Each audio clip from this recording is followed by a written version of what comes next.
Salut les apis, j'espère que vous allez bien. On voit tout de suite ce qu'il faut faire au rucher au mois de février. C'est parti!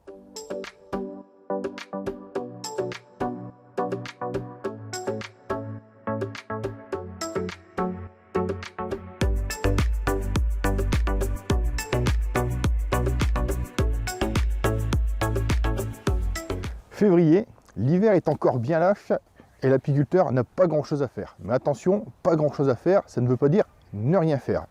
La chose la plus importante à faire là au mois de février, c'est la surveillance des ruches et du rucher. Alors la surveillance du rucher, c'est tout simple. Vous passez une fois tous les semaines, tous les 15 jours sur votre rucher et vous jetez déjà dans une vue d'ensemble un petit coup d'œil pour voir s'il y a quelque chose qui ne va pas au rucher. C'est-à-dire, est-ce que vous n'avez pas un toit de ruche qui s'est envolé, une ruche qui a pu basculer ou qui a bougé sur son socle. Si vous êtes entouré d'arbres, il peut y avoir une branche qui est tombée sur l'arbre, des animaux qui soient passés et qui aient bousculé une ruche, enfin bon, différentes choses. Donc ça, c'est la première vue d'ensemble qu'on doit regarder quand on arrive au rucher. Est-ce que toutes les ruches sont bien en place et est-ce que tout va bien? Une fois que vous avez fait ça, on va faire de la surveillance des ruches. Alors la surveillance des ruches, qu'est-ce que c'est? C'est-à-dire qu'on va regarder la planche d'envol par exemple, pour voir s'il y a des salissures sur la planche d'envol, pour voir s'il y a une possibilité de nosémose ou pas dans la ruche.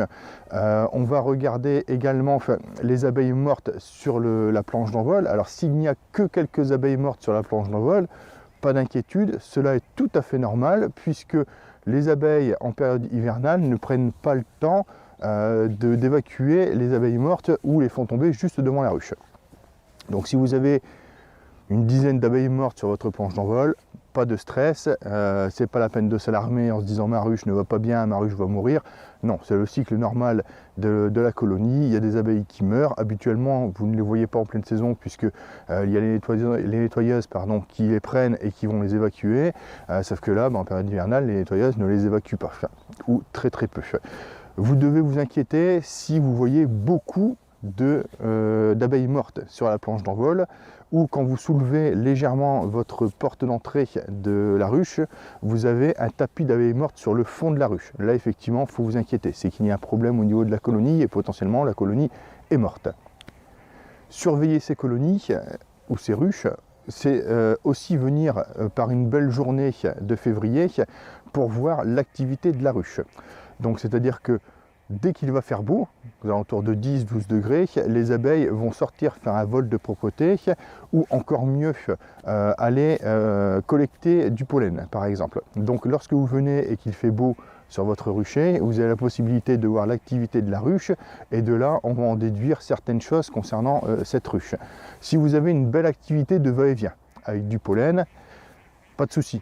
La colonie est en bonne santé, l'activité de la reine, la ponte de la reine a repris, puisqu'on dit souvent que quand il y a des rentrées de pollen, c'est que la ponte a repris au niveau de la reine et a repris correctement. Donc à ce moment-là, va-et-vient, entrée de pollen, tout va bien. Pas de souci, la colonie est en bonne santé. Si par contre vous avez une activité réduite au niveau de votre ruche et que vous avez très peu de rentrée de pollen, voire pas de rentrée de pollen. Là, il se peut effectivement qu'il y ait un problème sur votre ruche. Alors, soit la colonie est très petite, ce qui peut expliquer cette activité réduite, mais il peut y avoir d'autres explications. La reine peut être morte, par exemple. La reine peut être trop âgée et donc ne plus réussir à pondre correctement, ce qui expliquerait qu'on ait une petite colonie, par exemple, avec une activité réduite. Si vous voyez lors de ces activités beaucoup de faux bourdons au niveau de la planche d'envol de votre ruche, il y a de grandes chances pour que votre ruche soit devenue bourdonneuse. Donc là pareil, la colonie dans ce cas-là n'est pas en bonne santé du tout. On ne va pas ouvrir parce qu'on est au mois de février les ruches pour faire le diagnostic, on va attendre par exemple le mois de mars, mais dans ces deux cas de figure-là, c'est qu'il y a un problème au niveau de la colonie. Troisième cas de figure, plutôt quatrième cas de figure, pas d'activité au niveau de la ruche. Alors s'il n'y a pas d'activité au niveau de la ruche, il y a de grandes chances pour que votre colonie soit morte. Là à ce moment-là, effectivement, je vous invite à soulever le couvre-cadre pour voir s'il y a encore des abeilles vivantes dans la ruche ou non. On en vient donc aux colonies mortes. Si vous avez des colonies mortes, des ruches mortes sur votre rucher, il ne faut pas laisser les ruches en place. Vous retirez ces ruches et vous allez désinfecter la ruche au chalumeau et soit réutiliser les cadres selon si c'est une mort de faim ou une mort de maladie. Si c'est une mort de maladie, il vaut mieux jeter les cadres, on ne prend pas de risque en apiculture. Si c'est une mort de faim, il y a potentiellement possibilité de récupérer quelques cadres et de les réutiliser. Mais surtout, vous ne laissez pas de ruches mortes ou de colonies mortes dans sa ruche à son emplacement. Vous enlevez tout ça et vous désinfectez, vous vous occupez de la ruche et vous la repréparez pour la saison qui arrive. Alors, petit rappel, pour savoir si votre colonie est toujours en vie, les petites techniques que j'emploie très régulièrement, vous collez votre oreille à la ruche ou à la ruchette ou au nucléi, peu importe, et vous tapotez légèrement en fait dans le bois ou le plastique ou le polystyrène selon ce que vous employez de la ruche, et là vous devez entendre un vomissement. Alors comme j'ai dit la fois dernière, c'est pas du 100%, ça m'est déjà arrivé de ne pas entendre ce vomissement et pourtant la colonie était toujours vivante, mais bien souvent, voilà, ça vrombit et on sait, ça nous rassure, la colonie est vivante. Autre possibilité, si vous avez des couvre-cadres en plexiglas ou transparents, je ne vous fais pas un dessin, hein, vous enlevez le toit et vous regardez tout simplement si la colonie est encore en vie. Et là, vous pouvez même voir, et là c'est intéressant, les réserves potentielles qui restent sur la colonie pour éviter de nourrir la colonie à mauvais escient. Alors, il ne faut pas oublier que le mois de février est un mois de transition. C'est le mois de transition entre la fin de l'hivernage des abeilles, des colonies, et le début de la reprise de l'activité. C'est le mois qui se trouve entre janvier et mars. Je vous apprends rien, on est d'accord. Mais mars, l'activité va reprendre à fond. Et par contre, là, sur le mois de janvier, on était au niveau 0. Donc là, effectivement, sur le mois de février, on a une activité de la colonie qui va être grandissante du 1er février au 28 février. L'activité de la colonie étant grandissante, la ponte de la reine va reprendre. Les abeilles vont devoir chauffer le couvain à 35 degrés. Pour chauffer le couvain à 35 degrés, elles n'ont pas d'autre solution que de se nourrir beaucoup plus et donc consommer beaucoup plus de réserves de la ruche. Et c'est là où vient le deuxième point très important du mois de février, c'est la surveillance des réserves des ruches. Puisque malheureusement, là sur le mois de février, c'est là l'aspect le plus critique au niveau des réserves. Si vous ne surveillez pas régulièrement, moi par exemple, je passe chaque semaine sur les ruches pour vérifier les réserves. Si vous ne faites pas ça, vous avez des chances de perdre des colonies de faim, malheureusement. Donc pour surveiller les réserves, il y a plusieurs cas de figure. Soit vous avez déjà mis un pain de candy sur votre ruche. Donc si vous avez déjà mis un pain de candy, là tout simplement vous allez surveiller la consommation de ce pain de candy. Puisque là, quand on voit le pain de candy, on sait très bien qu'il y a encore de la réserve au niveau des ruches. Par contre, si le pain de candy est vide ou quasiment vide et que vous savez que vous n'allez pas pouvoir repasser par exemple avant une semaine, 10 jours à votre rucher, n'hésitez pas, même s'il reste un fond de candy, à le retirer et à remettre un nouveau sac. Ça serait dommage de se dire elles vont tenir comme ça une dizaine de jours et puis quand vous revenez, la colonie est morte de faim. Donc si vous avez déjà posé un candy, vous vérifiez le candy. Si vous n'avez pas encore posé de candy sur votre ruche, vous allez devoir vérifier les réserves. Alors, une des techniques pour vérifier les réserves les plus simples, c'est le pesage de la ruche par l'arrière. Alors, c'est une technique qui est bien et pas bien à la fois. Alors, pourquoi? Je m'explique. Le pesage des ruches par l'arrière, c'est-à-dire que déjà où se trouvent les réserves de la colonie, sur l'avant, sur l'arrière, à droite ou à gauche, et où se trouve la colonie d'abeilles, à l'avant, à l'arrière, à droite ou à gauche. Quand vous allez peser à l'arrière, vous allez obtenir un poids qui est peut-être pas le bon.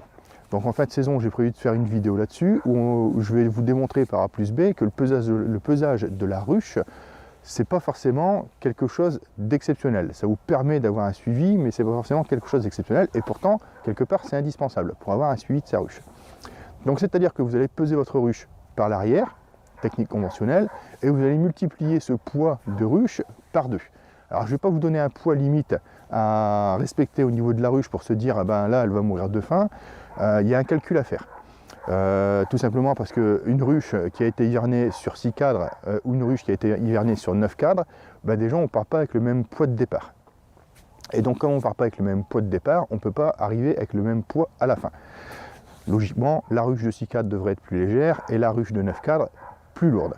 Mais c'est à vous de faire le suivi de vos colonies au niveau du poids. Alors bien souvent on commence à l'automne quand on commence les nourrissements hivernaux, d'hivernage, et on fait le suivi de sa ruche comme ça tout l'hiver jusqu'au printemps.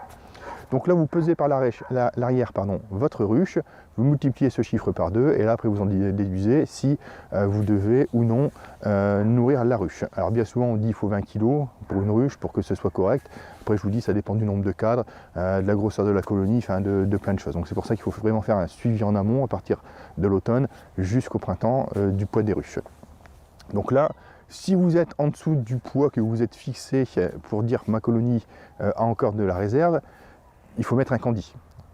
Par contre, c'est ce que je disais dans la vidéo précédente, le candie c'est quelque chose qu'on apporte aux ruches quand il n'y a plus de nourriture ou très peu de nourriture. Puisque bon, je l'ai expliqué dans la vidéo précédente, on peut revenir avec l'essaimage, etc. Sur une ruchette, c'est pas gênant, sur un nucléi, c'est pas gênant. Sur une ruche, effectivement, c'est un peu plus gênant. Alors on m'a fait la réflexion, oui, si tu viens sur 8 cadres, tu peux agrandir de 2 cadres. Oui, je suis d'accord, mais par contre, si vous avez 8 cadres en pli miel, il n'y a plus que 2 cadres de ponte, concrètement. Donc, s'il n'y a plus de réserve ou très peu dans votre ruche, on apporte du candie. J'insiste aussi, pas de nourriture liquide, pas pour le moment. C'est pas maintenant qu'on va stimuler les colonies, ce sera le mois suivant, au mois de mars. Ce mois-ci, on ne stimule pas, on apporte du candie, donc un nourrissement de soutien. Alors, moi personnellement, comme je vous l'ai déjà expliqué, arrivé à cette période, j'ai déjà remis les plateaux, les tiroirs en dessous des fonds Nico pour essayer de garder un peu plus la chaleur dans la ruche. Alors je vous le redis, soit vous faites des trous pour évacuer l'humidité et puis quand même avoir un minimum d'air qui va se renouveler, soit vous n'enfoncez pas complètement le plateau, vous laissez 5 à 10 cm de rebord du plateau pour qu'on ait un écart et que ça se ventile. Donc si vous ne l'avez pas fait, moi je vous invite à le faire, je ne vous oblige pas, mais c'est vrai que c'est toujours mieux d'avoir une colonie qui se garde au chaud. Elle aura moins de mal à chauffer la ruche si on met un plateau que si on laisse le tout aéré et qu'il y a un courant d'air phénoménal dans la ruche. Les abeilles vont devoir consommer encore plus, donc on va devoir faire encore plus attention aux réserves et concrètement la colonie va se développer moins vite. Donc là en mettant ce plateau sous la ruche, effectivement on va aider la colonie. Une chose très importante aussi, alors je parle pour moi dans le Pas-de-Calais, maintenant les personnes du Sud c'est un peu différent, on n'ouvre pas les ruches au mois de février. Alors c'est vrai que je vois des vidéos du Sud et je suis super heureux pour eux, où on ouvre les ruches, on voit le couvain qui est reparti, enfin voilà, que la colonie va bien, etc. Nous ici c'est pas possible, dans le nord de la France c'est pas possible. Vous voyez aujourd'hui où je tourne la vidéo, il fait 2 degrés, on est dans l'après-midi. Bon, si j'ouvre la ruche 2 degrés dans l'après-midi, je vais refroidir le couvain risque de mourir, ou s'il ne meurt pas, je vais donner un travail phénoménal aux abeilles pour qu'elles puissent remonter la température du couvain à 35 degrés stabilisé. Donc il vaut mieux ne pas ouvrir au mois de février et voir par la suite au mois de mars, au moment de la visite de printemps. Alors, après on va s'adapter aussi aux températures.